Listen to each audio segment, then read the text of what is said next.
ಇಚ್ಛೆ, ಆಸೆ, ಅಪೇಕ್ಷೆ, ಆಕಾಂಕ್ಷೆ ಇವೇ ನಮ್ಮ ಮಾನವ ಸಮಾಜದ ಚಲನಶಕ್ತಿಗಳು. ಹೌದಲ್ಲವೇ? ನಿಮ್ಮನ್ನು ಯಾರಾದರೊಬ್ಬರು ನೀವು ಯಾರು ಎಂದು ಕೇಳಿದರೆ ನಿಮ್ಮ ಉತ್ತರವೇನಿರಬಹುದೆಂದು ಯೋಚನೆ ಮಾಡಿ.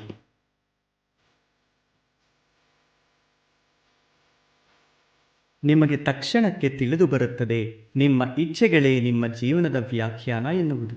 ಏನನ್ನೋ ಪಡೆದುಕೊಂಡ ಸಾರ್ಥಕತೆ, ಏನನ್ನೋ ಪಡೆದುಕೊಳ್ಳಲಾಗದ ನಿರರ್ಥಕತೆಯೇ ನಿಮ್ಮ ನಿಜವಾದ ಪರಿಚಯ. ಹಲವರ ಜೀವನದ ರೀತಿ ಗೊತ್ತೇನು? ಒಳಗಿನಿಂದ ತಮ್ಮನ್ನು ತಾವು ಕೊಂದುಕೊಳ್ಳುತ್ತಲೇ ಇದ್ದರೂ ತಮ್ಮ ಇಚ್ಛೆಗಳನ್ನು ಕೊಂದುಕೊಳ್ಳುವುದು ಸಾಧ್ಯವೇ ಇಲ್ಲ. ಆಸೆ ಅವರನ್ನು ಮರೀಚಿಕೆಯ ಹಿಂದೆ ಓಡುವ ಜಿಂಕೆಯಂತೆ ಓಡಿಸುತ್ತದೆ. ಆದರೆ ಈ ಆಸೆ ಆಕಾಂಕ್ಷೆಗಳ ಗರ್ಭದಲ್ಲೇ ಜ್ಞಾನದ ಪ್ರಕಾಶವಿರುವುದು. ಹೇಗೆ? ಎಲ್ಲಿ ಆಸೆಗಳು ಅಪೂರ್ಣವಾಗುತ್ತವೆಯೋ, ಚೂರಾಗುತ್ತವೆಯೋ, ಅಲ್ಲಿಂದಲೇ ಜ್ಞಾನದ ಕಿರಣಗಳು ಮನುಷ್ಯನ ಹೃದಯವನ್ನು ಪ್ರವೇಶಿಸುತ್ತವೆ, ಅಲ್ಲವೇ? ಇಲ್ಲ, ಇದು ಕೇವಲ ಆಸೆಗಳ ಸಂಘರ್ಷದ ಕಥೆಯಲ್ಲ. ಇದು ಕೇವಲ ಮಹತ್ವಾಕಾಂಕ್ಷೆಯಿಂದ ಜನ್ಮ ತಾಳಿದ ಭಯ ಹಾಗೂ ರಕ್ತಪಾತದ ಕಥೆಯೂ ಅಲ್ಲ. ಇದು ಆಸೆ ಆಕಾಂಕ್ಷೆಗಳ ಗರ್ಭದಿಂದ ಹುಟ್ಟಿದ ಜ್ಞಾನದ ಕಥೆ. ನಾನು ವಾಸುದೇವ ಕೃಷ್ಣ ಈ ಯಾತ್ರೆಯಲ್ಲಿ ಪಾಲ್ಗೊಳ್ಳಲು ನಿಮಗೆಲ್ಲರಿಗೂ ಆಮಂತ್ರಣ ನೀಡುತ್ತಿದ್ದೇನೆ. ಇದು ನಿಮಗೆ ಜೀವನದ ಮರ್ಮವನ್ನು ಕಲಿಸುತ್ತದೆ, ಮನುಷ್ಯ ಧರ್ಮವನ್ನು ಕಲಿಸುತ್ತದೆ, ಕೆಸರಿನಿಂದ ಮೇಲೆದ್ದು ಕಮಲವಾಗುವ ಕರ್ಮವನ್ನು ಕಲಿಸುತ್ತದೆ. ಈ ಯಾತ್ರೆಯ ಹೆಸರೇ ಮಹಾಭಾರತ.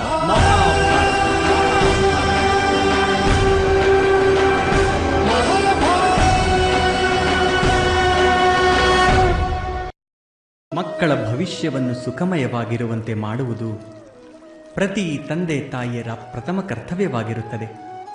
ನೀವು ಯಾರನ್ನು ಈ ಭೂಮಿಯ ಮೇಲೆ ತಂದಿರೋ ಹಾಗೂ ಯಾರ ಕರ್ಮದಿಂದ ಈ ಜಗತ್ತು ನಿಮ್ಮನ್ನು ಗುರುತಿಸುವುದೋ ಅವರ ಭವಿಷ್ಯದ ಸುಖದ ಜಾತ್ರೆ ಮಹತ್ವವಾದ ಕೆಲಸ. ಬೇರೆ ಏನಿರಲು ಸಾಧ್ಯ? ಆದರೆ ಸುಖ ಮತ್ತು ಸುರಕ್ಷತೆ ಇವುಗಳು ಮನುಷ್ಯನ ಕರ್ಮದಿಂದ ಪ್ರಾಪ್ತವಾಗುವುದಲ್ಲವೇ?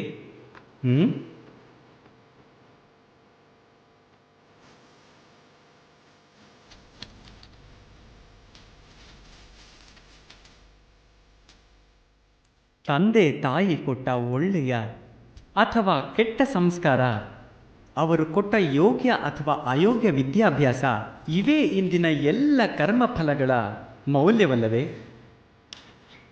ಸಂಸ್ಕಾರ ಹಾಗೂ ವಿದ್ಯೆಯಿಂದಲೇ ವ್ಯಕ್ತಿತ್ವ ನಿರ್ಧಾರವಾಗುವುದು. ಅರ್ಥಾತ್ ತಂದೆ ತಾಯಿ ಮಕ್ಕಳ ಭವಿಷ್ಯವನ್ನು ಹೇಗೆ ಸೃಷ್ಟಿಸುತ್ತಾರೋ ಹಾಗೆ ಆಗುತ್ತದೆ ಅವರ ಭವಿಷ್ಯ. ಆದರೂ ಹೆಚ್ಚಿನ ತಂದೆ ತಾಯಿಯರು ತಮ್ಮ ಮಕ್ಕಳ ಭವಿಷ್ಯವನ್ನು ಸುರಕ್ಷಿತವಾಗಿಸುವ ಕಾಳಜಿಯಲ್ಲಿ ಅವರ ವ್ಯಕ್ತಿತ್ವ ನಿರ್ಮಾಣವನ್ನು ಮರೆತೇ ಬಿಡುತ್ತಾರೆ. ವಾಸ್ತವದಲ್ಲಿ ತಂದೆ ತಾಯಿ ಮಕ್ಕಳ ಭವಿಷ್ಯದ ಬಗೆಗೆ ಯೋಚಿಸುತ್ತಾರೆ. ಇದರಿಂದ ಅವರ ಮಕ್ಕಳಿಗೆ ಯಾವ ಲಾಭವೂ ಆಗದು. ಆದರೆ ಯಾವ ತಂದೆ ತಾಯಿ ಮಕ್ಕಳ ಭವಿಷ್ಯವನ್ನಲ್ಲ, ವ್ಯಕ್ತಿತ್ವದ ನಿರ್ಮಾಣ ಮಾಡುವರೋ ಅಂಥ ಮಕ್ಕಳ ಆದರವನ್ನು ಇಡೀ ಪ್ರಪಂಚವೇ ಮಾಡುತ್ತದೆ. ನೀವೇ ಯೋಚಿಸಿ ನೋಡಿ.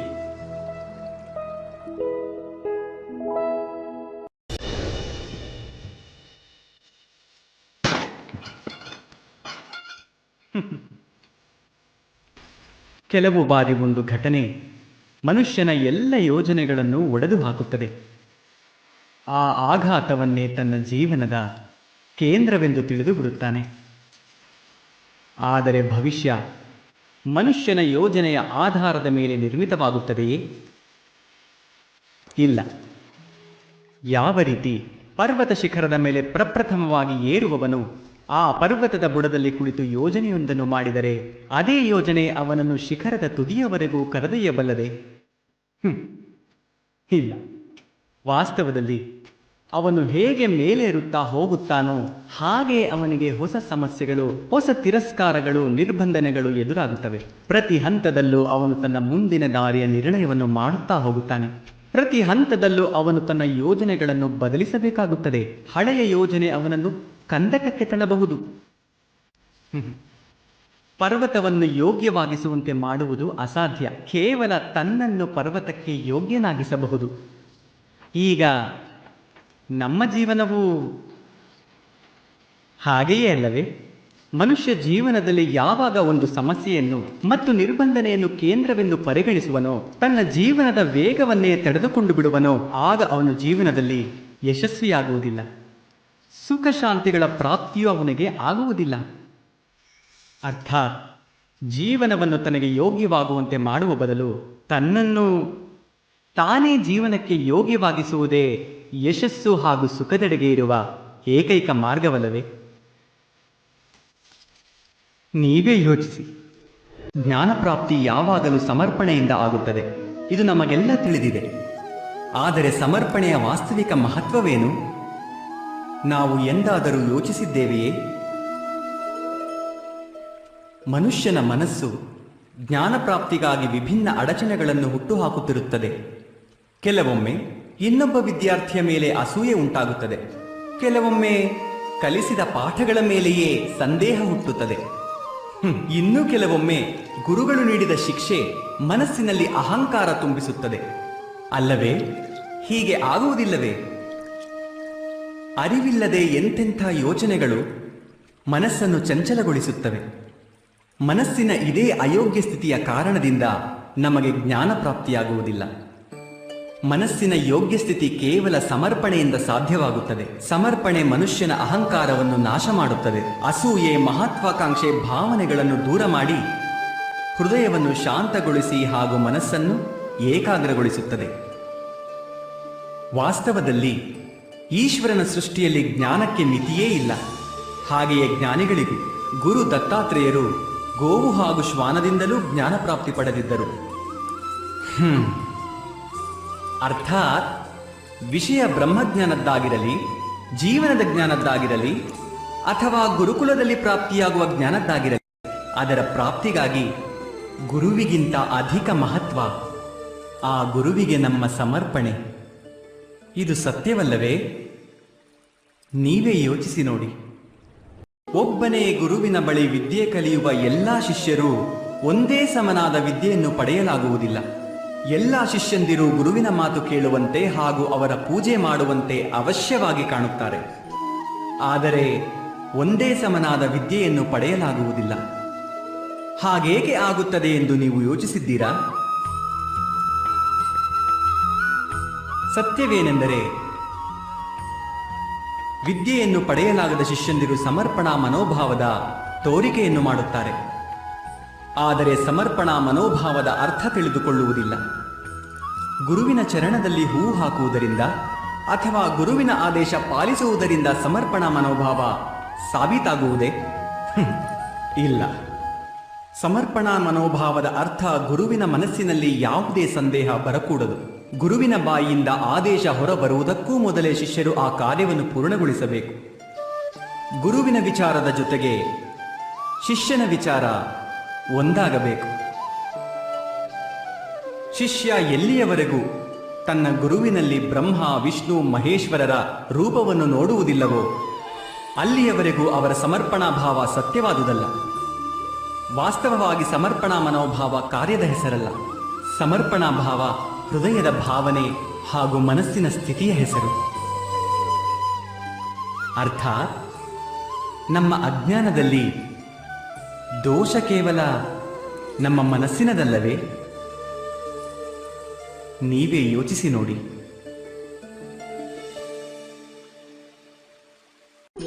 ಭವಿಷ್ಯದ ಇನ್ನೊಂದು ಹೆಸರೇ ಸಂಘರ್ಷ. ಮನಸ್ಸಿನಲ್ಲಿ ಒಂದು ಆಸೆ ಮೂಡಿ ಅದು ಪರಿಪೂರ್ಣವಾಗದಿದ್ದರೆ ಮನಸ್ಸು ಭವಿಷ್ಯದ ಯೋಚನೆಯನ್ನು ಮಾಡುತ್ತದೆ. ಭವಿಷ್ಯದಲ್ಲಿ ಆಸೆ ಪೂರ್ಣವಾಗುವುದು ಎಂಬ ಕಲ್ಪನೆ ಮಾಡಿಕೊಳ್ಳುತ್ತಿರುತ್ತದೆ. ಆದರೆ ಜೀವನ ಭವಿಷ್ಯದಲ್ಲಿಯೂ ಇಲ್ಲ, ಭೂತದಲ್ಲಿಯೂ ಇಲ್ಲ.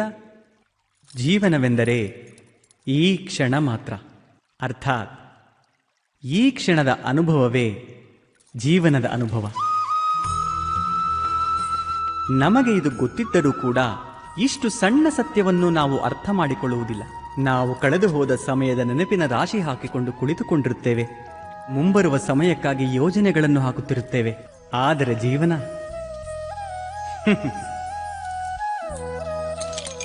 ಜೀವನ ಕಳೆದು ಹೋಗಿರುತ್ತದೆ. ಒಂದು ಸತ್ಯವನ್ನು ನಾವು ಮನಸ್ಸಿಗೆ ತೆಗೆದುಕೊಳ್ಳುವುದು ಉಚಿತ. ನಾವು ಭವಿಷ್ಯವನ್ನು ನೋಡಲು ಆಗುವುದಿಲ್ಲ, ಭವಿಷ್ಯವನ್ನು ನಿರ್ಮಿಸಲು ಆಗುವುದಿಲ್ಲ. ನಾವು ಕೇವಲ ಧೈರ್ಯ ಹಾಗೂ ಸಾಹಸದೊಂದಿಗೆ ವಿಷಯವನ್ನ ಆಲಿಂಗಿಸಬಹುದು, ಭವಿಷ್ಯವನ್ನು ಸ್ವಾಗತಿಸಬಹುದು. ಹಾಗಾದಲ್ಲಿ ಜೀವನದ ಪ್ರತಿ ಕ್ಷಣವು ಜೀವನದಿಂದ ತುಂಬಿಕೊಳ್ಳುವುದಿಲ್ಲವೇ? ನೀವೇ ಯೋಚನೆ ಮಾಡಿ ನೋಡಿ. ಪೂರ್ವಜರ ಇಚ್ಛೆ, ಆಸೆ, ಮಹತ್ವಾಕಾಂಕ್ಷೆ, ಕ್ರೋಧ, ದ್ವೇಷ, ಪ್ರತೀಕಾರ ಇವೇ ಮುಂದಿನ ಪೀಳಿಗೆಯ ಪರಂಪರೆಯಾಗುತ್ತವೆ. ತಂದೆ ತಾಯಿ ಮಕ್ಕಳಿಗೆ ಕೊಡಬಯಸುವುದು ಪ್ರಪಂಚದ ಎಲ್ಲ ಸುಖಗಳನ್ನು, ಆದರೆ ಕೊಡುವುದು ತಮ್ಮ ನೋವಿನ ಸಂಪತ್ತನ್ನು. ಕೊಡಬಯಸುವುದು ಅಮೃತವನ್ನು, ಆದರೆ ಜೊತೆಗೆ ವಿಷದ ಕಳಶವನ್ನು ತುಂಬಿಕೊಡುತ್ತಾರೆ. ಒಮ್ಮೆ ಯೋಚಿಸಿ ನೋಡಿ, ನೀವು ನಿಮ್ಮ ಮಕ್ಕಳಿಗೆ ಏನು ಕೊಟ್ಟಿದ್ದೀರೆಂದು. ಖಂಡಿತವಾಗಿ ಪ್ರೀತಿ, ಜ್ಞಾನ, ಸಂಪತ್ತುಗಳನ್ನು ಕೊಟ್ಟಿದ್ದೀರಿ. ಆದರೆ ಅದರ ಜೊತೆಗೆ ಅವರ ಮನಸ್ಸನ್ನು ಅಶುದ್ಧಗೊಳಿಸುವ ಪೂರ್ವಾಗ್ರಹವನ್ನು ಕೊಟ್ಟಿಲ್ಲವೇ? ಕೆಟ್ಟದ್ದು ಒಳ್ಳೆಯದರ ಪೂರ್ವ ನಿರ್ಧಾರಿತ ಅರ್ಥವನ್ನು ಹೇಳಿಲ್ಲವೇ? ವ್ಯಕ್ತಿಗೆ ವ್ಯಕ್ತಿಯೊಂದಿಗೆ, ಸಮಾಜಕ್ಕೆ ಸಮಾಜದೊಂದಿಗೆ, ರಾಷ್ಟ್ರಕ್ಕೆ ರಾಷ್ಟ್ರದೊಂದಿಗೆ ಸಂಘರ್ಷ ಇವು ಪೂರ್ವಾಗ್ರಹಗಳಿಂದ ನಿರ್ಮಾಣವಲ್ಲವೇ? ಹತ್ಯೆ, ಮೃತ್ಯು, ರಕ್ತಪಾತ ಇದೇ ಪೂರ್ವಾಗ್ರಹಗಳಿಂದ ಹುಟ್ಟುತ್ತವಲ್ಲವೇ? ಅರ್ಥಾತ್ ತಂದೆ ತಾಯಿ ತಮ್ಮ ಮಕ್ಕಳಿಗೆ ಜನ್ಮದ ಜೊತೆ ಮೃತ್ಯುವಿನ ದಾನವನ್ನೂ ಕೊಡುತ್ತಾರೆ. ಪ್ರೀತಿಯ ಬೆಳಕಿನ ಜೊತೆ ಜೊತೆಗೆ ದ್ವೇಷದ ಅಂಧಕಾರವನ್ನೂ ಕೊಡುತ್ತಾರೆ. ಅಂಧಕಾರ ಮನಸ್ಸಿನ, ಹೃದಯದ ಅಥವಾ ವಾಸ್ತವದ್ದಾಗಲಿ, ಇದರಿಂದ ಕೇವಲ ಭಯ ಪ್ರಾಪ್ತವಾಗುವುದು. ಕೇವಲ ಭಯ. ನೀವೇ ಯೋಚಿಸಿ ನೋಡಿ. ಮನುಷ್ಯನ ಹೃದಯದಲ್ಲಿ ಭಯದ ಸಾಮ್ರಾಜ್ಯ ನಿರಂತರವಾಗಿರುತ್ತದೆ. ಒಮ್ಮೆ ಸಂಪತ್ತನ್ನು ಕಳೆದುಕೊಳ್ಳುವ ಭಯ, ಮತ್ತೊಮ್ಮೆ ಅಪಮಾನದ ಭಯ, ಇನ್ನೊಮ್ಮೆ ತಮ್ಮವರನ್ನು ಕಳೆದುಕೊಳ್ಳುವ ಭಯ. ಆದ್ದರಿಂದ ಭಯದ ಇರುವಿಕೆ ಸ್ವಾಭಾವಿಕ ಎಂದೇ ಅನಿಸುವುದು. ನೀವು ಯೋಚಿಸಿರುವಿರಾ, ಯಾವ ಸ್ಥಿತಿ ಅಥವಾ ವಸ್ತು ಭಯದ ಹುಟ್ಟಿಗೆ ಕಾರಣವಾಗುವುದೋ ಅದರಿಂದಲೇ ದುಃಖ ಉಂಟಾಗುವುದೇ? ಇಲ್ಲ, ಹಾಗೆ ಯಾವ ನಿಯಮವೂ ಇಲ್ಲ. ಎಲ್ಲರ ಅನುಭವ ಹೇಳುವುದೇನೆಂದರೆ, ಭಯ ಹೊಂದುವುದರಿಂದ ಭವಿಷ್ಯದ ದುಃಖವು ನಿವಾರಣೆಯಾಗುವುದಿಲ್ಲ. ಭಯವೆಂದರೆ ಮುಂದೆ ಬರಲಿರುವ ದುಃಖದ ಕಲ್ಪನೆ ಮಾತ್ರ. ವಾಸ್ತವದೊಂದಿಗೆ ಇದಕ್ಕೆ ಯಾವುದೇ ಸಂಬಂಧವಿಲ್ಲ. ಭಯವೆಂದರೆ ಕೇವಲ ಭಯ ಮಾತ್ರವೇ? ಭಯವೆಂದರೆ ಕೇವಲ ಕಲ್ಪನೆ ಮಾತ್ರ ಅಲ್ಲವೇ? ಇದರಿಂದ ಮುಕ್ತರಾಗಿ ನಿರ್ಭೀತರಾಗುವುದು ಅಷ್ಟು ಕಷ್ಟವೇ? ಅವಶ್ಯವಾಗಿ ಯೋಚಿಸಿ ನೋಡಿ. ಜಗತ್ತಿನಲ್ಲಿ ಪ್ರತಿಯೊಬ್ಬ ವ್ಯಕ್ತಿಗೂ ಒಂದು ತರಹದ ದುರ್ಬಲತೆ ಅವಶ್ಯವಾಗಿ ಇರುತ್ತದೆ. ಒಬ್ಬ ವೇಗವಾಗಿ ಓಡಲಾರ, ಮಗದೊಬ್ಬ ಹೆಚ್ಚು ಭಾರ ಎತ್ತಲಾರ. ಯಾರೋ ಗುಣವಾಗದ ರೋಗದಿಂದ ಪೀಡಿತನಾದರೆ ಇನ್ಯಾರಿಗೂ ಓದಿದ ಪಾಠಗಳು ನೆನಪಾಗುವುದೇ ಇಲ್ಲ. ಹೀಗೆ ಅನೇಕ ಉದಾಹರಣೆಗಳಿವೆ. ಎಲ್ಲವೂ ಯಾರಿಗೆ ಪ್ರಾಪ್ತವಾಗಿವೆಯೋ ನಿಮಗೆ ಅಂಥವರ ಪರಿಚಯವಿದೆಯೇ? ನಾವು ಜೀವನದ ಒಂದು ದುರ್ಬಲತೆಯನ್ನು ಜೀವನದ ಕೇಂದ್ರವೆಂದೇ ಬದುಕುತ್ತೇವೆ. ಈ ಕಾರಣದಿಂದ ಹೃದಯದಲ್ಲಿ ದುಃಖ ಹಾಗೂ ಅಸಮಾಧಾನವಿರುತ್ತದೆ. ದುರ್ಬಲತೆ ಮನುಷ್ಯನಿಗೆ ಜನ್ಮದಿಂದ ಅಥವಾ ಸಂಯೋಗದಿಂದ ಪ್ರಾಪ್ತವಾಗುತ್ತದೆ. ಆದರೆ ದುರ್ಬಲತೆಯನ್ನು ಮನುಷ್ಯನ ಮನಸ್ಸು ತನ್ನ ಘನತೆಯನ್ನಾಗಿಸುತ್ತದೆ. ಆದರೆ ಕೆಲವು ವ್ಯಕ್ತಿಗಳಿರುತ್ತಾರೆ, ಅವರು ತಮ್ಮ ಪ್ರಯತ್ನ ಹಾಗೂ ಶ್ರಮದಿಂದ ದುರ್ಬಲತೆಯನ್ನು ಪರಾಜಯಗೊಳಿಸುತ್ತಾರೆ. ಈ ಇಬ್ಬರಿಗೂ ಅಂತಹ ವ್ಯತ್ಯಾಸವೇನಿದೆ? ನೀವೆಂದಾದರೂ ಯೋಚಿಸಿರುವಿರಾ? ಸರಳ ಉತ್ತರವಿದೆ ಈ ಪ್ರಶ್ನೆಗೆ. ಯಾವ ವ್ಯಕ್ತಿ ದುರ್ಬಲತೆಯಿಂದ ಸೋಲುವುದಿಲ್ಲವೋ, ಯಾರು ಪ್ರಯತ್ನ ಪಡುವ ಸಾಹಸವನ್ನು ಹೊಂದಿರುವರೋ ಅವರು ದುರ್ಬಲತೆಯನ್ನು ಮೀರಿ ಬೆಳೆಯುತ್ತಾರೆ. ಅರ್ಥಾತ್ ದುರ್ಬಲತೆಯನ್ನ ಖಂಡಿತವಾಗಿಯೂ ಈಶ್ವರ ಕೊಟ್ಟಿರುತ್ತಾನೆ. ಆದರೆ ಘನತೆಯನ್ನು ಮನುಷ್ಯನೇ ನಿರ್ಮಿಸಿಕೊಳ್ಳಬೇಕು. ನೀವೇ ಯೋಚಿಸಿ ನೋಡಿ. ಮನುಷ್ಯನ ಎಲ್ಲ ಸಂಬಂಧಗಳ ಆಧಾರವೇ ನಿರೀಕ್ಷೆ. ಪತಿ ಹೇಗಿರಬೇಕು? ಜೀವನವನ್ನು ಸುಖ ಸಂತೋಷಗಳಿಂದ ತುಂಬಬೇಕು. ಪತ್ನಿ ಹೇಗಿರಬೇಕು? ನನಗಾಗಿಯೇ ಸಮರ್ಪಿತಳಾಗಿರಬೇಕು. ಮಕ್ಕಳು ಹೇಗಿರಬೇಕು? ನನ್ನ ಸೇವೆ ಮಾಡಬೇಕು, ನನ್ನ ಆಜ್ಞೆ ಪಾಲಿಸಬೇಕು.